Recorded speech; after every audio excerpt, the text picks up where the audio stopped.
आज मार्केटमध्ये आल्यावर फक्त आम्हाला एकच धंदा होता की राखीचे दुकानं मोजणं, बस, बाकी काही नाही.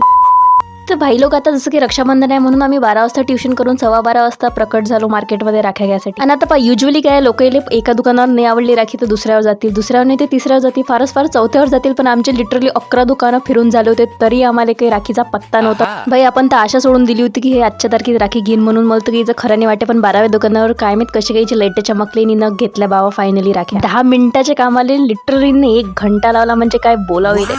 आता आम्ही ज्या कामासाठी आलो होतो ते काम आमचं झालं होतं. मी म्हटलं चला घरी, पण नाही तेवढं तिला वापस झटका लागला. मला भाजीपाल्याच्या इकडे आणलं. म्हटलं ठीक आहे चला बाई. भाई उन्हानं पहिलेच तिकडे शकून राहिली होती, त्या तिला एकावर एक काम आठवणे. आता हे झाल्यावर आम्ही बुक डेपो मध्ये गेलो आणि आता एवढं फिरता फिरता आमचं तंत्रंत पुरं ढिल्लं झालं होतं भाई. म्हणून मग आम्ही आमच्या पोटाला दिलासा द्यासाठी आलो दीपेश चाटवाला जवळ. आणि तिथून खाऊन पिऊन झाल्यावर आता आम्ही सरळ आमच्या घराकडे निघायच्या तयारीत होतो. आणि हा सगळे भावांनो बहिणींनो हॅपी रक्षाबंधन इन ऍडव्हान्स. तर बस मग आजच्या एवढंच. भेटूया नेक्स्ट ब्लॉग मध्ये. बाय.